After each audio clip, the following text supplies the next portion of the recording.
अस्सलाम वालेकुम दोस्तों। पिछले वीडियो में हमने थेल्स का मसला और थेल्स के मसले के माखूज के बारे में सीखा था।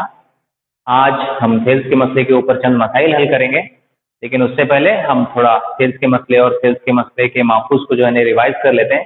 थेल्स का मसला क्या कहता है? थेल्स का मसला कहता है कि मुसल्लस में किसी एक जिले के मुतवाज़ी खींचा गया खत बाकी दो जिलों को दो अलग अलग नुकात पर कता करता है और वो अजला एक ही निस्बत में होते हैं।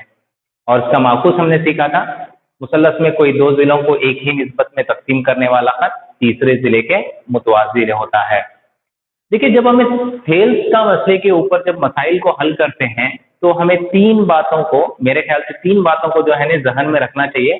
पहली बात ये कि कौन सी निस्बतें, दूसरी बात कौन सा मुसल्लस, और तीसरी बात मुसल्लस में किस जिले के मुतवाज़ी कौन सा खत खींचा गया है। ये तीन बातें, मैं ये नहीं कहूंगा कि थेल्स के मसले के ऊपर मसाइल जो हल करते हैं उसे हल करने के स्टेप्स है, बल्कि हम इसे थोड़ा समझते हैं। मतलब पहली जो चीज है, कौन सी निस्बतें, मुसल्लस में जब हमें थेल्स का मसला या तो थेल्स के मसले का माखूज इस्तेमाल करते हैं तो हमें कौन सी निस्बतें लेनी चाहिए, ये हमें समझ में आना चाहिए। दूसरी बात, हमें कौन सा मुसल्लस कंसीडर करना चाहिए जिसके ऊपर हम थेल्स के मसले का माखूज या थेल्स के मसले को अप्लाई कर सकें। तीसरी बात, हमें ये देखना चाहिए कि मुसल्लस में कौन से जिले के मुतवाज़ी कौन सा खत खींचा गया है। तो ये तीन बातों का ध्यान रखते हुए हम थेल्स के मसले के ऊपर मसाइल को हल करेंगे। जैसे कि यहाँ पर पहला सवाल है कि अगर एक खत मुसल्लस एबीसी के अजला एबी और एसी को बिलतरतीब डी और ई पर कता करता है और बीसी के मुतवाज़ी है, तो साबित कीजिए कि AD upon AB is equal to AE upon AC है। इसे साबित करना है। देखिए, हमारे पास एक मुसल्लस है एबीसी, हम इसे हल करेंगे इस तरह से। दिया गया है कि एक मुसल्लस है एबीसी जिसके अजला एबी और एसी को एक खत बिलतरतीब डी और ई पर कता करता है, यानी एबी को डी पर और एसी को ई पर कता करता है और वो खत बीसी के मुतवाज़ी है। साबित क्या करना है? साबित ये करना है कि AD upon AB is equal to AE upon AC. जैसे कि मैंने बताया कि तीन चीजों का ध्यान रखना है, तो चलिए हम तीन चीजों के जरिए जो है इस मिसाल को हल करने की कोशिश करते हैं। सबसे पहले तो हम मुसल्लस को देखेंगे कि कौन सा मुसल्लस है, मुसल्लस एबीसी। मुसल्लस एबीसी में दूसरी बात क्या देखेंगे कि कोई खत किसी जिले के मुतवाज़ी है क्या। यहाँ पर दिया गया है कि डी बीसी के मुतवाज़ी है, तो मुसल्लस में अगर एक खत एक जिले के मुतवाज़ी है तो हम यहाँ पर थेल्स के मसले को अप्लाई कर सकते हैं। तो देयरफॉर हम किस तरह से हल करेंगे? मुसल्लस एबीसी में डी मुतवाज़ी बीसी है। जो चीज दी गई है हम उसे पहले लिख लेंगे। अगर डी मुतवाज़ी बीसी है तो देयरफॉर थेल्स के मसले के मुताबिक AD upon DB is equal to क्या हो जाएगा? AE upon EC. वजह देंगे क्योंकि थेल्स का मसला। तो ठीक है, अब क्या करेंगे? दोनों जानिब मखलूब लेंगे। दोनों जानिब मखलूब लेने पर क्या होगा? DB upon AD is equal to क्या हो जाएगा? EC upon AE. ठीक है, अब दोनों जानिब एक को जमा करेंगे। दोनों जानिब एक को जमा करने पर, दोनों जानिब एक को जमा करने पर हो जाएगा DB upon AD plus 1 is equal to EC upon AE plus 1। तो इसे हल करेंगे तो यहां पर एलसीएम एडी हो गया, तो शुमार कुनिंदा हो जाएगा DB plus AD is equal to, यहाँ पर जो है नहीं एलसीएम ए ही हो गया, तो देयरफॉर शुमार परिंदा होगा ईसी प्लस ए। अब शक्ल पर गौर करें, DB plus AD, DB plus AD हो जाएगा एबी, तो DB plus AD is equal to AB upon AD is equal to क्या हो जाएगा, ईसी प्लस ए, क्या होगा एसी, तो ये हो जाएगा एसी अपॉन ए। तो देयरफॉर दोनों जने फिर से मखलूब लेने पर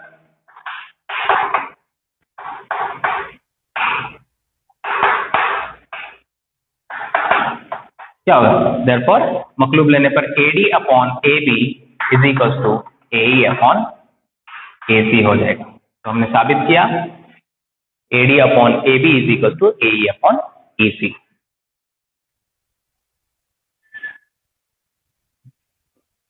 चलिए एक और मिसाल देखते हैं। शक्ल में डी मुतवाजी बीसी है, अगर AD is equal to 1.5 centimetre, AD is equal to 1.5 centimetre, DB is equal to 3 centimetre, DB is equal to 3 centimetre और A is equal to 1 centimetre हो, तो ईसी की मिकदार मालूम कीजिए। फिर से हमें वही देखेंगे कि मुसल्लस एबीसी में दिया गया है कि डी मुतवाजी बीसी है, तो देखो उसी को हम मफरूजा बनाएंगे। मुसल्लस एबीसी में डी मुतवाजी बीसी है। अगर मुसल्लस में कोई एक जिले के मुतवाजी कोई खत खींचा गया हो तो हम कौन सा मसला इस्तेमाल करेंगे, हम थेल्स का मसला इस्तेमाल करेंगे। सो देयरफॉर हम लिखेंगे अगर डी बीसी के मुतवाजी है तो बकिया दो जिलों की निस्बत बराबर होनी चाहिए, यानी AD upon DB is equal to AE upon EC. तो कीमतें दर्ज करते हैं, एडी बराबर 1.5 बटे डीबी बराबर 3 इज इक्वल टू एई बराबर 1 बटे ईसी मालूम करना है, तो इसी तरह लिखेंगे। तो देयरफॉर इसे हल करने पर, मुख्तसर करने पर क्या मिलेगा, ईसी इज इक्वल टू 3 ज़रब 1 बटे 1.5 जो कि 30 बटे 15 हो गया, 15 के 15, 15 2 30, so EC is equal to 2 centimetre. तो ईसी की लंबाई क्या होगी, 2 सेंटीमीटर होगी।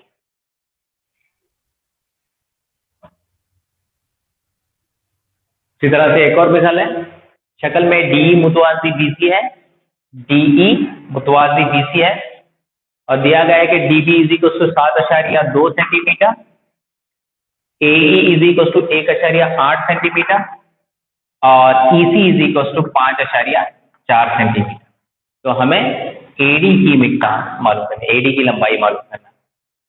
तो वही मफरूज़ा है। देखिए मुसल्लस एबीसी में डी मुतवाजी बीसी है, तो जिले मुसल्लस में कोई एक जिले के मुतवाजी कोई खत है तो हम इस्तेमाल करेंगे थेल्स का मसला। मफरूज़ा फिर वही लिखेंगे, मुसल्लस एबीसी में डी मुतवाजी बीसी है, सो देयरफॉर हम लिख सकते हैं AD upon DB is equal to AE upon EC.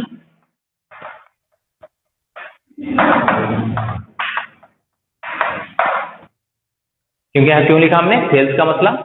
Therefore AD मालूम करना है, इसी तरह से लिखेंगे एडी अपॉन डीबी 7.2 बराबर एई 1.8 बटे ईसी, ईसी की मिकदार है 5.4।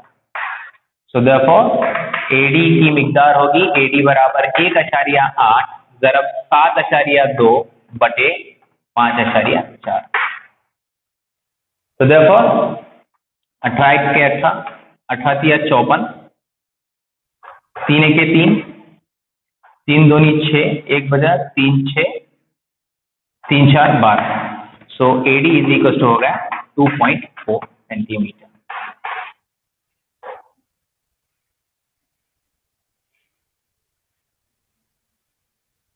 इस सवाल में एबीसीडी एक मुनारिफ है जिसमें एबी मुतवाजी सीडी है, ई और एफ गैर मुतवाजी अजला एडी और बीसी पर 2 नुक्ते हैं, जबकि ई एफ मुतवाजी एबी है।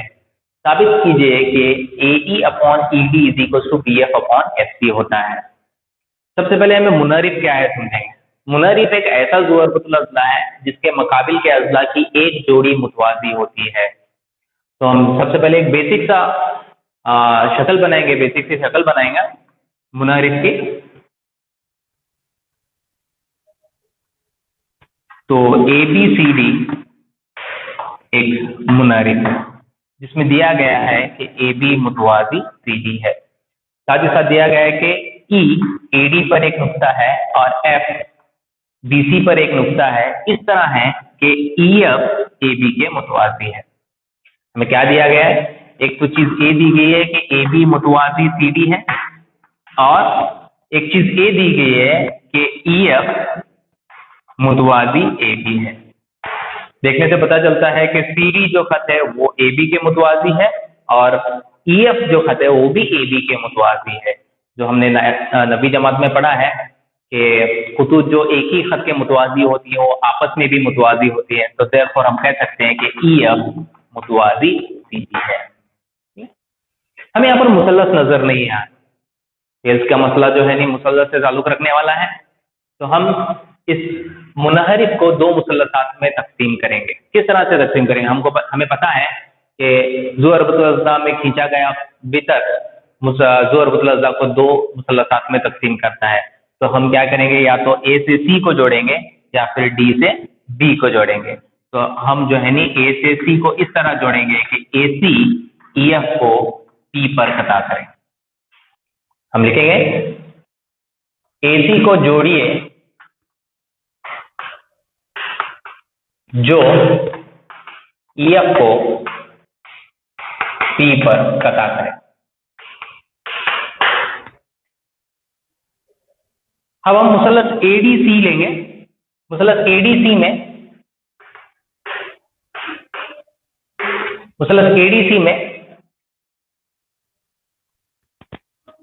EP मुतवाज़ी DC है।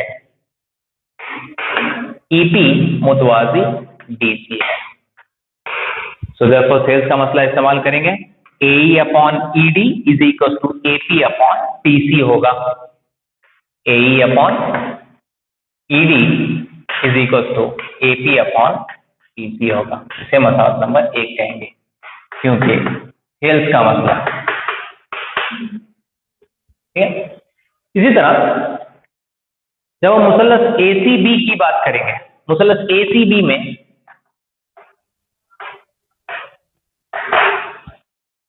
PC मुतवाज़ी AB है,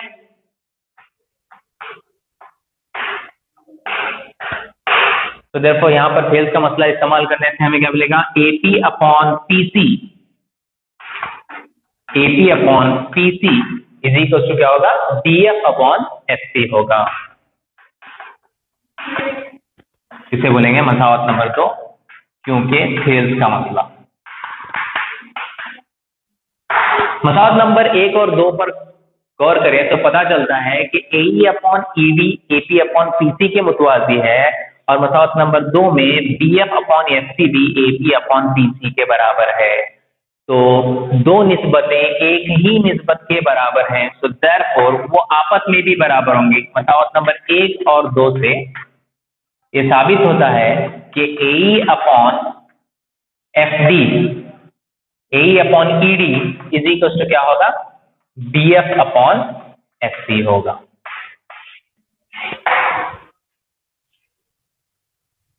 चलिए एक और मिसाल देखते हैं। E और F बिल तरतीब मुसल्लस PQR के अज़ला PQ और PR पर दो नुक्ते हैं। देखिए एक मुसल्लस PQR है जिसमें E और F PQ और PR पर दो नुक्ते हैं। अगर PF is equal to 8 centimetre, PF is equal to 8 centimetre, QE is equal to 4.5 centimetre, PE is equal to 4 centimetre और FR is equal to 9 centimetre हो, तो साबित करना है कि EF QR के मुतवाज़ी है। लेकिन साबित करना EF QR के मुतवाज़ी है। देखिए पिछले वीडियो में मैंने बताया था कि थेल्स के मसले में जो मफरूजा था वो माकूस में क्या होगा? नतीजा होगा। तो देयरफॉर ये थेल्स के माकूस का नतीजा है। तो हमारा मफरूजा क्या होना चाहिए, P बटे EQ is equal to PF upon FR। यानी EF QR के मुतवाजी होने के लिए ये दो अजला से बनने वाली जो निस्बतें हैं PE और EQ PF और FR के बराबर होनी चाहिए। तो किस तरह बराबर होंगे हम देखेंगे। PE अपॉन EQ, तो सबसे पहले हम मालूम करेंगे PE अपॉन EQ कितना है। PE upon EQ is equal to 4/4.5। तो ये बराबर होगा 40/45 के। तो 5 8 40, 5 9 45, दैट इक्वल्स टू 8/9। तो P अपॉन EQ कितना होगा, 8/9 हो गया। इसी तरह हम एक और निस्बत को चेक करेंगे, PF अपॉन FR को। तो therefore PF upon FR is equals to हो जाएगा 8/9। PF की कीमत 8 है, EFR की कीमत 9 है, तो ये भी होगा 8/9। तो देखिए P अपॉन EQ की मिकदार भी 8/9 है, PF अपॉन FR की मिकदार भी 8/9 है। यानी EF जो खत है ये दोनों अजला यानी PQ और PR को एक ही निस्बत में कता करता है। तो थेल्स के मसले के मुताबिक मुसल्लस में कोई दो जिलों को एक ही निस्बत में तकसीम करने वाला खत तीसरे जिले के मुतवाजी होता है। तो देयरफॉर इससे पता चलता है कि EF मुतवाजी है QR के।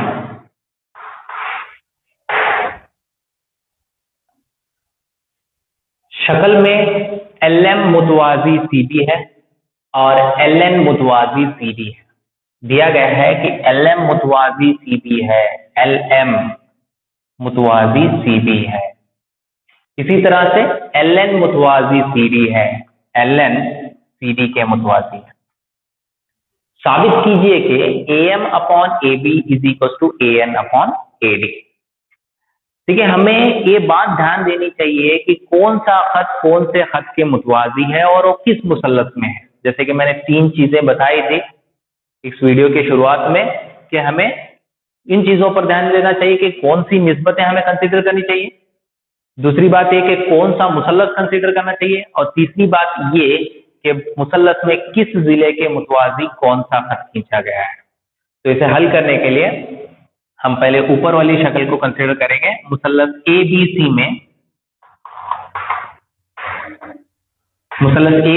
में LM मुतवाजी CB है। ठीक है, दिया गया है LM मुतवाजी CB है।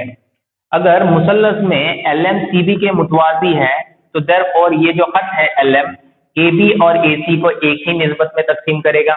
यानी AM upon AB is equal to क्या हो जाएगा, AL अपॉन AC। जैसे कि हमने पहली मिसाल में हल किया था, इसे थेल्स के मसले का नतीजा सरे भी कह सकते हैं। इसे हम कहेंगे मसावत नंबर 1। ठीक है, थेल्स के मसले से हमने लिखा है। तो देयरफॉर दूसरी सिचुएशन में हम मुसल्लस ADC को कंसीडर करेंगे। मुसल्लस ADC में LN मुतवाजी CB है। सो देयरफॉर अगर LN CD के मुतवाजी है तो LN AC और AD को एक ही निस्बत में तकसीम करेगा। यानी AL upon AC is equals to AN upon AD होगा। मसावत नंबर 2। तो ये भी थेल्स के मसले का नतीजा सही है। तो मसावत नंबर 1 और 2 से ये पता चलता है कि AM upon AB AC AL upon AC के बराबर है। इसी तरह AL upon AC AN upon AD के बराबर है। यानी ये दोनों निस्बतें एक ही निस्बत के बराबर हैं। तो अशिया जो एक ही शय के बराबर होते हो आपस में भी बराबर होते हैं। तो देयरफॉर मसावत नंबर 1 और 2 से ये साबित होता है कि AM upon AB is equal to AN upon AD है।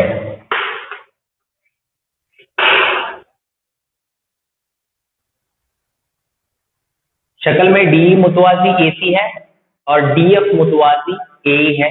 साबित कीजिए कि BF upon EF is equal to BE upon EC होता है।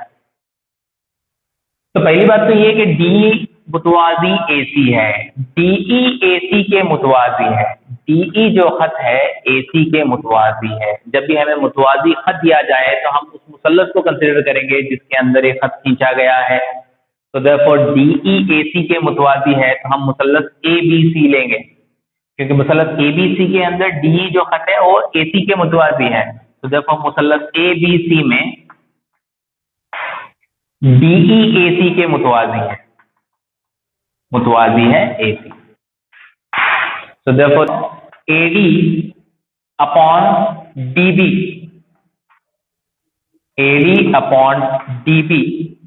is equals to क्या होगा, DE upon EC, मसावत नंबर 1, क्योंकि सेल्स का मसला।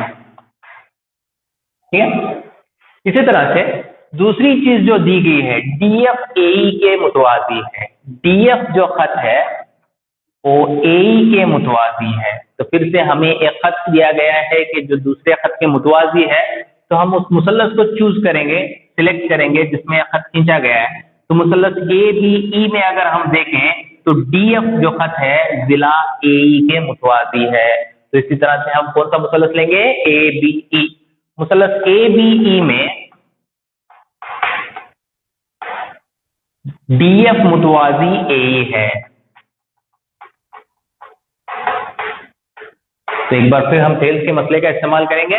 सो देयरफॉर AD, अगर DF AE के मुतवाजी है तो ये कौन से जिलों को एक ही निस्बत में तकसीम करेगा, AB और DE। तो ये हो जाएगा AD upon DB is equals to DF upon SE। इसे हम मसावत नंबर 2 कहेंगे। ये भी हमने लिखा है थेल्स के मसले से। ठीक है। तो मसावत नंबर 1 और 2 से, मसावत नंबर 1 और 2 से क्या साबित होता है, मसावत नंबर 1 और 2 के LHS देखिए AD अपॉन DB है, LHS दोनों मसावी है। तो मसावत जिनके LHS मसावी होते हैं उनके RHS भी बराबर होते हैं, या फिर कहा जाए कि अशिया यानी BE अपॉन EC और BF अपॉन FE जो है एक ही निस्बत के बराबर है। तो अशिया जो एक ही शय के बराबर होती हैं वो आपस में भी बराबर होते हैं। तो देयरफॉर मसावत नंबर 1 और 2 से साबित होता है कि BE upon EC is equals to BF upon FE।